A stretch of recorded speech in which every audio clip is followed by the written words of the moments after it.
Houseplants are extremely popular, and that has led to all kinds of myths.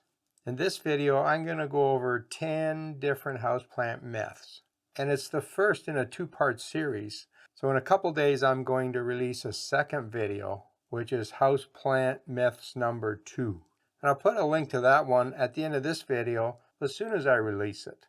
And in this video, I'm going to go through the myths fairly quickly. And on most of these, I've written a blog post in more detail. So if you want to know the science and reason behind these myths, come over to my blog, gardenmyths.com, and you'll be able to get more information.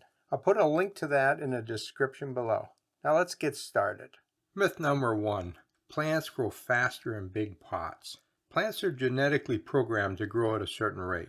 Better light, adequate water and temperature, more fertilizer can speed up the process a bit, but it's mostly driven by genetics. A bigger pot does have more soil and therefore more room for root growth, but plants only grow the roots they need to support the above ground plants. They don't waste their energy growing a whole bunch of roots just to fill a pot. If you want to grow faster plants, focus on the environmental conditions, not on the pot size. Here's another related myth. A small plant in a big pot is going to feel intimidated by the huge amount of soil. Now that's just silly. All of our indoor plants come from the wild, where they grow in a huge amount of soil. When you find nonsense like that on the internet, just ignore it. Myth number 2. It's better to water with distilled water rather than tap water. Distilled water and reverse osmosis water are pure water. They don't contain any mineral, and this type of water is actually harmful for most houseplants. Now there are a few specialty plants that like really pure water, but for most plants they need the minerals that are in water, and most tap water will not harm plants. Now there are some exceptions. Some water has high alkalinity or is very hard, and that can be harmful for plants. In this case, it's a good idea to take your tap water and mix it with some rainwater or distilled water or even reverse osmosis water. That will reduce the amount of alkalinity in that water. The other water that can be harmful for plants is one that has too much sodium in it, and anything over about 50 ppm can be toxic to plants. Now this could be natural sodium in your drinking water, in which case try not to use that water. It could also be sodium from your water softener. Most water softeners use common salt, sodium chloride, to reduce the hardness in the water, but you shouldn't be using that kind of water anyways. If you have a water softener and it's plumbed correctly in your house, the cold water taps in your kitchen and all of your outdoor taps should bypass the water softener. So if you use those taps to water your plants, you won't have a sodium issue. For most people, tap water is better than distilled water.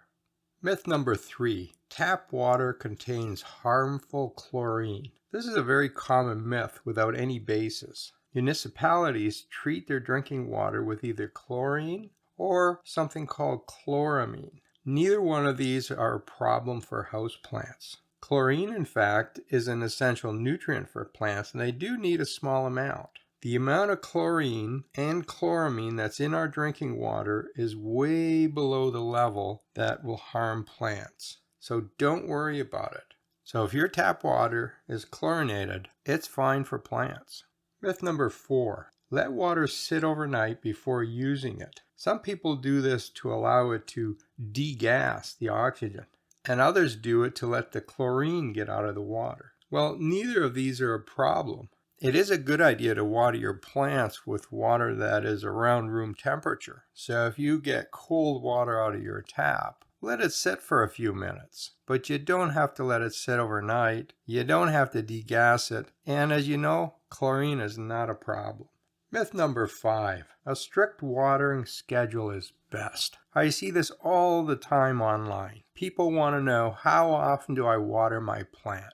Well, I have news for you. Nobody can tell you that. The right way to water plants is to water when the soil starts getting dry. It's not done on a schedule. The reason nobody can tell you how often to water is because they don't know what your growing conditions are. Plants growing in warm environments need more water than those in cold environments. Humid climates need less watering than dry climates. We generally have to water more in summer because plants are growing more and they use more water than we do in winter. It changes throughout the year and changes from place to place. So what does a new gardener do? Well, take your finger and stick it in the soil and feel the moisture. If it's dry, water. If it's not dry, don't water. Now, as you get experience, you will find that different plants like different amounts of moisture. Some do like to be wetter and some do like to be drier. But if you don't know how much water the plant needs, just use that finger test. Myth number 6. Wilting leaves indicate that the plant needs to be watered. Well, it might indicate that, but it might also indicate that you're watering too much. So let's understand the plant. The roots absorb water and they send that water up to the leaf. As long as the roots are getting enough water, those leaves will be nice and turgid. They'll look normal. When roots can't get enough water, the leaves go droopy. There are 2 reasons why leaves might look droopy. One is that you're not watering enough. The other is that you've overwatered and that high amount of wetness in the soil has killed off the roots. Once the roots die, the plant can't get enough water to send up to the leaves, so they look droopy. If you have droopy leaves, you have to figure out whether you're overwatering or underwatering and then solve that problem. Myth 7.